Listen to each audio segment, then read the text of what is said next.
ఎట్లా చూసుకోవచ్చు షాబాద్ మండలంలో దాదాపు 6గురిని ఒకటే కూడా ఒక 6గురిని కత్తితో కూడా పోలీసు చెప్పడం జరిగింది. ఎట్లా చూసుకోవచ్చు ఏం చెప్తారు? కంప్లీట్ గా రేవంత్ రెడ్డి అధికారంలోకి వచ్చిన 2.5 సంవత్సరాల్లో లా అండ్ ఆర్డర్ ఫెయిల్ అయిపోయింది, ఇంటెలిజెన్స్ ఫెయిల్ అయిపోయింది. గంజాయి ప్యాకెట్లు అమ్ముకుంటూ లావాదేవీల మధ్య వాళ్ళిద్దరికి ఏదో తేడాలు వస్తే హైదరాబాద్ శివార్లలో వాడి మర్మాంగాలు కోసిన తమ్ముడు ఒక కేసు చూసాం మనం. ఈ రోజు 11 గంటలకు నిన్న అర్ధరాత్రి ఇంటికి వచ్చి తెల్లవారిన దాకా 6గురిని చిల్ల పిల్ల కళ్యాణ్ చూడకుండా అందరు నరి చంపాడు. లా అండ్ ఆర్డర్ ఫెయిల్ అయిపోయింది. హోంశాఖ మంత్రి గారు నమోదైన తర్వాత కూడా దాదాపు పోలీసులు కూడా పట్టించుకోలేదు. పోలీసుల నిర్లక్ష్యం వల్ల ఇదంతా జరిగిందని రేవంత్ రెడ్డి నిర్లక్ష్యం, పోలీసుల నిర్లక్ష్యం కాదు. రేవంత్ రెడ్డి హోంశాఖ మంత్రి ఎవరి దగ్గర ఉంది? మరి రేవంత్ రెడ్డి చెప్పినట్టు కదా పోలీసు వాళ్ళు వినేది.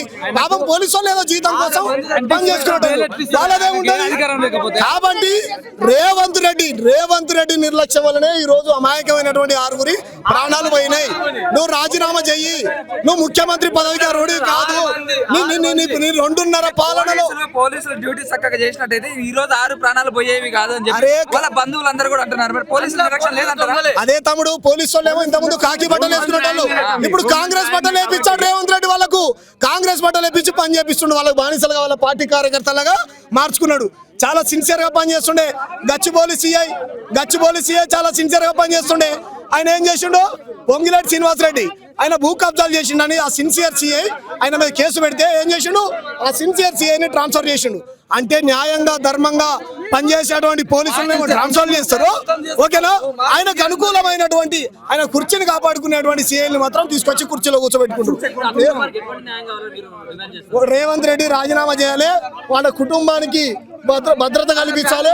నెంబర్ 2 వాళ్ళ కుటుంబాన్ని రేవంత్ రెడ్డి వచ్చి పరామర్శించాలి.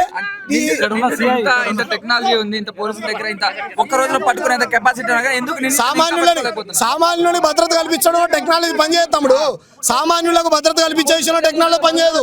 రేవంత్ రెడ్డి సీట్ ని కాపాడుకోవడానికి రేవంత్ రెడ్డి ఖమ్మం పోతుండా, భద్రాచలం పోతుండా, ఆ దేవుడి మీద ఈ దేవుడి మీద ఆయన మనవాడికి పూరీలు వేసుకోవడానికి ఆ పూరి వేడిగుందా చల్లగుందా ఆ విషయంలో పనిచేస్తారు పోలీస్ యంత్రాంగం. మా దగ్గర పనిచేయరు. మనవాడికి పూరీలు పొంగినాయా అని చెప్పి పూరీలు వేస్తున్నటువంటి రేవంత్ రెడ్డి దాదాపు ఇలా 2 పిల్లగాలు చిన్న పిల్లగాలు కూడా చనిపోయారు. ఇంతవరకు కూడా ఎలాంటి స్పందన ఎలాంటి అదే ప్రజలు రాష్ట్ర ప్రజలు అన్ని గమనిస్తా ఉన్నారు.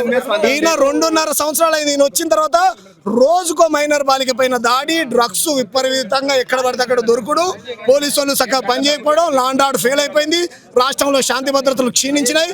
ఒక్కని కూడా ఉద్యోగాలు లేదు, రైతులు ఆత్మహత్యలు చేసుకుంటారు, అన్ని వర్గాల రోడ్లు ఎక్కిర్రు. కాబట్టి నీకు పాలన చేత కావట్లే. ఆ హోం మంత్రి పదవి 2.5 ఏళ్ళైంది నీ దగ్గర పెట్టుకున్నావు. ఎవరికన్నా లేకపోతే నీకు చేత కాకపోతే రాజీనామా చేయాలి ముఖ్యమంత్రి రేవంత్ రెడ్డి.